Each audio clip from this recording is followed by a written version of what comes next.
Je vous invite aujourd'hui à une promenade le long du Henri Fontaine. Il va vous mener de sa source dans la campagne entre Crasaverna et Bertré jusqu'à Orpe, où il se marie à la Jette.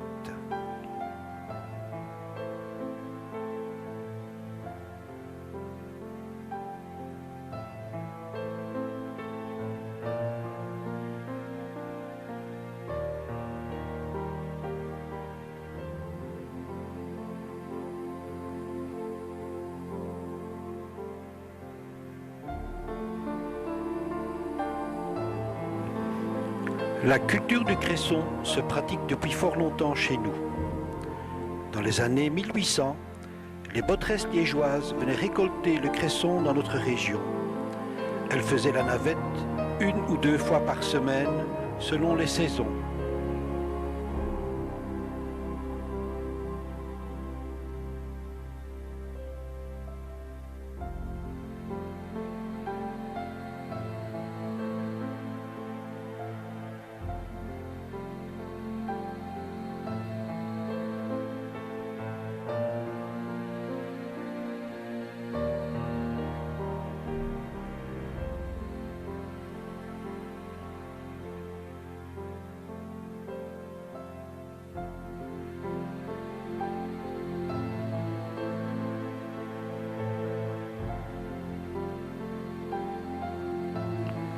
Bertré est le premier village traversé par le Henri Fontaine.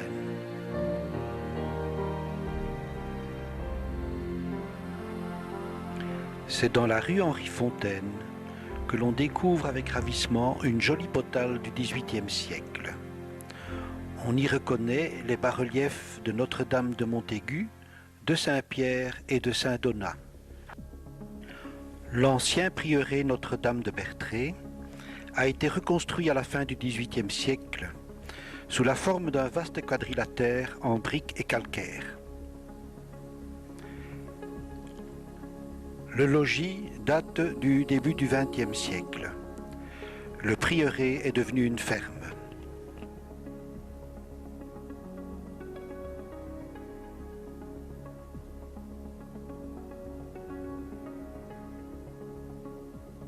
L'église Saint-Pierre est plantée sur une butte et entourée d'un cimetière.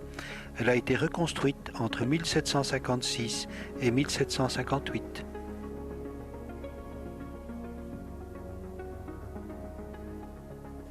Au-dessus de la porte est scellé un bas-relief roman avec statue de Saint-Pierre assis, réalisé vers 1125. Remarquons quelques belles pierres tombales.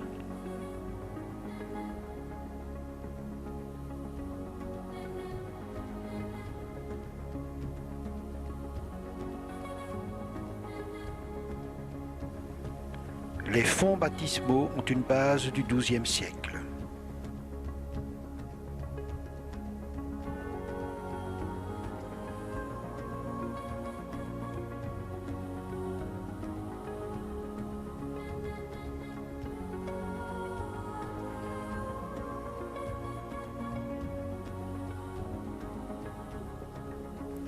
Comme dans la plupart des villages de Hesbaye, on trouve à Bertré une belle ferme en quadrilatère. Sa cour intérieure est joliment garnie. On y admirera particulièrement le portail, inscrit en retrait dans une large embrasure et datant de la fin du XVIIIe siècle.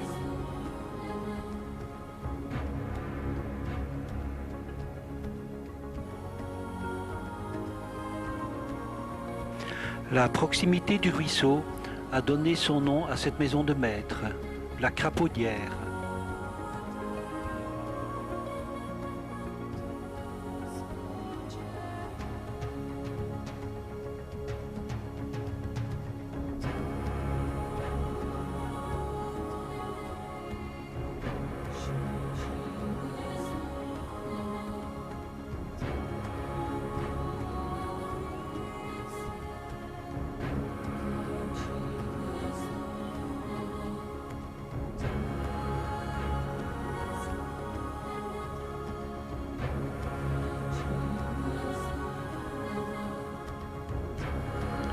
Le Ravel emprunte l'ancienne ligne de chemin de fer Landenstadt.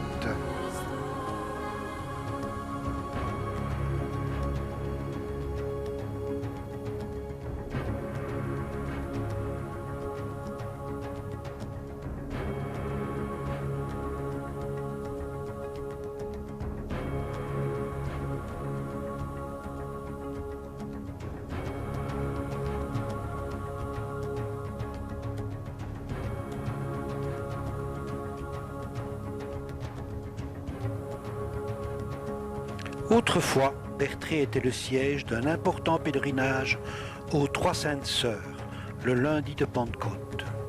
Un sentier ombragé nous conduit à Avernat-le-Baudouin.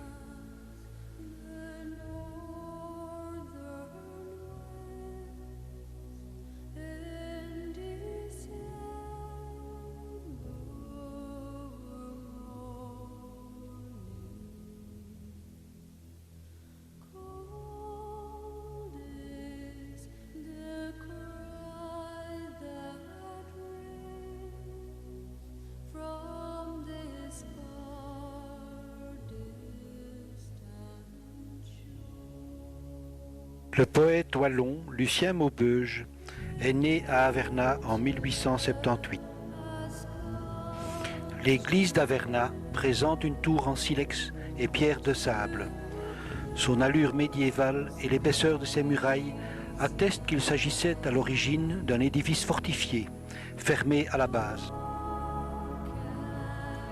La restauration de l'église, suite à son classement par la Commission royale des monuments et des sites, fut terminée en 1974. Remarquons un bénitier en pierre bleue orné de mascarons en saillie, ayant sans doute servi de fonds baptismaux, datant de 1617.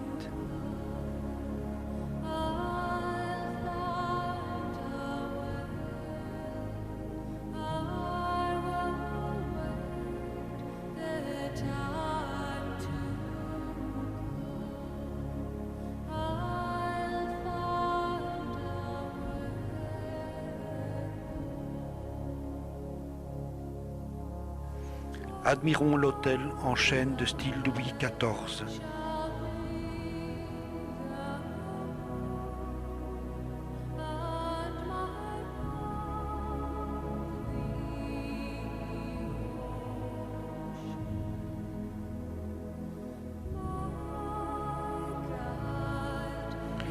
L'église et la ferme Moisse sont les bâtiments les plus anciens du village. À l'origine, cette ferme appartenait à l'abbaye Saint-Laurent de Liège.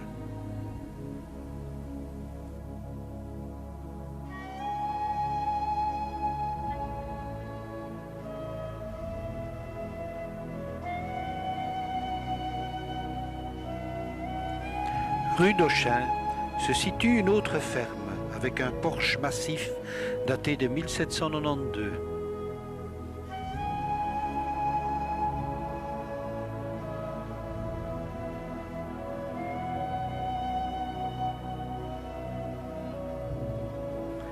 Les belles écuries et étables voûtées sont de la même époque.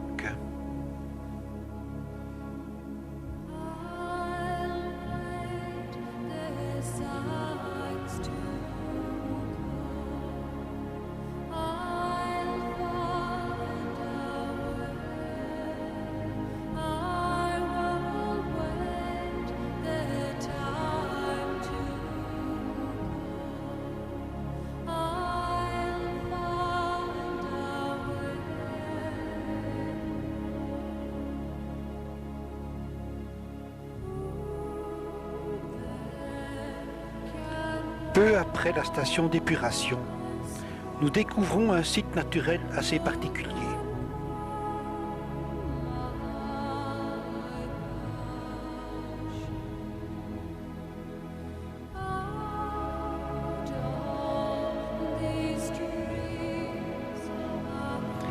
Ces résurgences impressionnaient nos aïeux.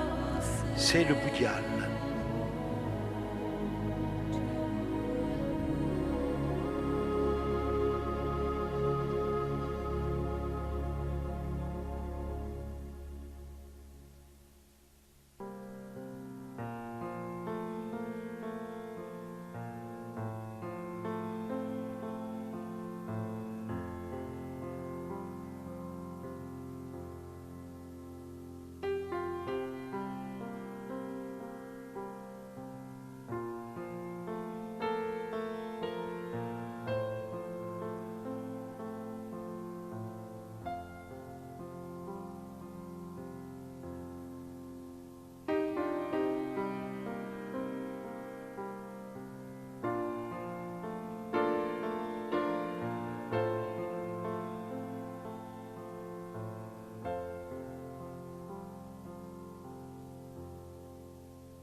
Entre Averna et Grand-Allais, un barrage automatique empêche les inondations en aval.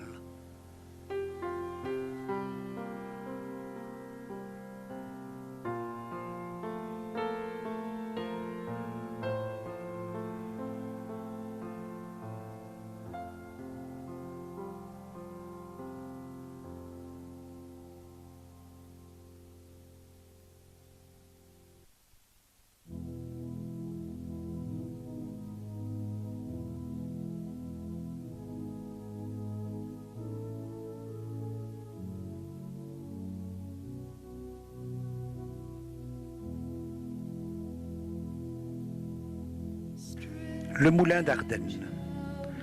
L'implantation d'un moulin à cet endroit est très ancienne. Elle date probablement du XIIIe siècle. Durant tout le Moyen Âge, le moulin fut loué à des particuliers.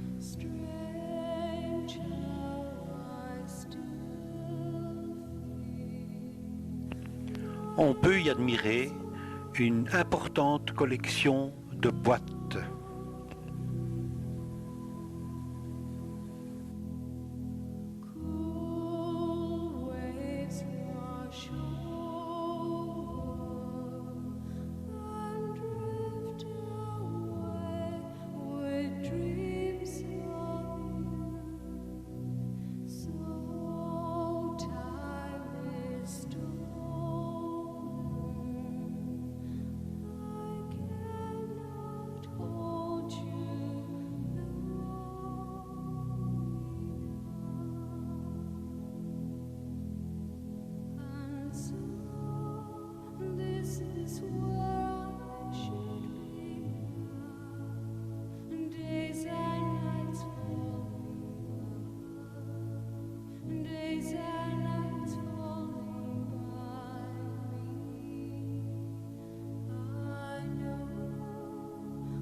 On trouve à Grand-Allais quelques belles maisons construites en tuffeau de l'Insant, dont la réputation dépassait jadis largement notre région.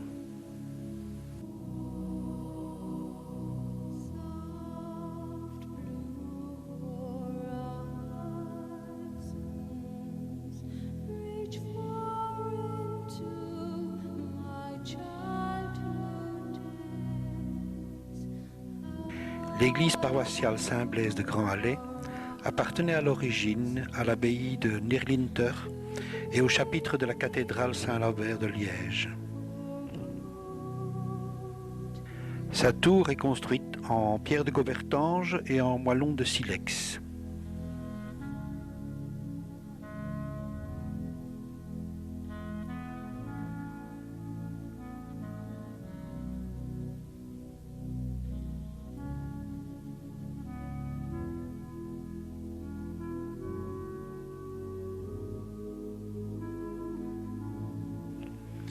Les moulins à eau étaient surtout utilisés en région rurale pour moudre les céréales. Ils perdirent leur raison d'être avec la mécanisation de l'agriculture et furent remplacés par des moulins à vapeur puis à moteur électrique.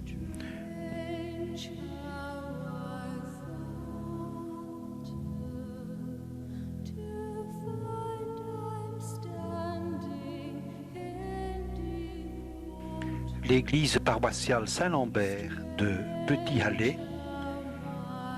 est joliment située au sein d'un cimetière emmuraillé, dans un site accidenté. Le sanctuaire fut reconstruit en 1757-1758.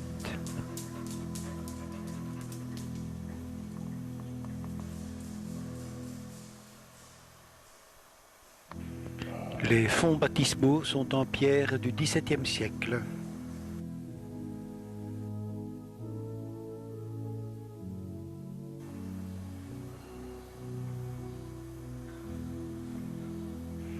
De belles pierres tombales ornent l'église.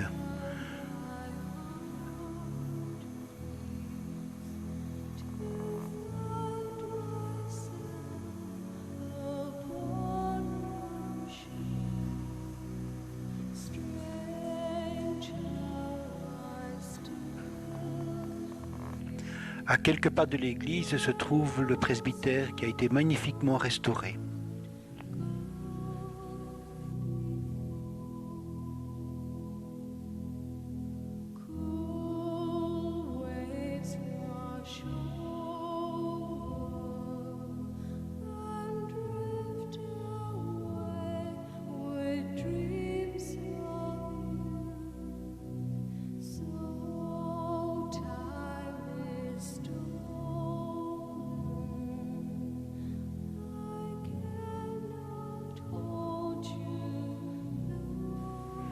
À la limite de la province de Liège et du Brabant se trouve le moulin de la Caillade.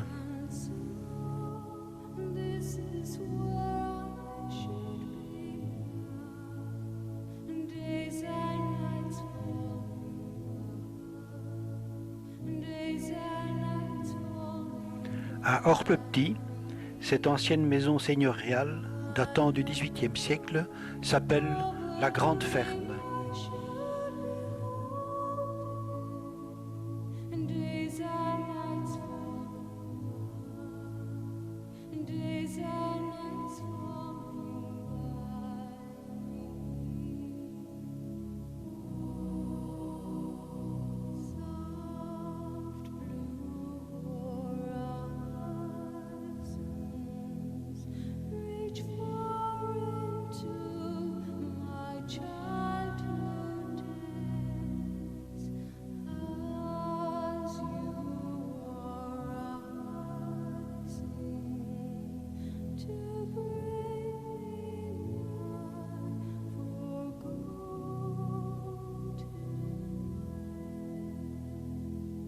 Le château d'Orpe-le-Petit a été construit par Albert de Steyr. Sa famille, qui possédait la seigneurie depuis 1693, remplaça l'ancienne demeure seigneuriale, qui était la Grande Ferme, par cette nouvelle bâtisse.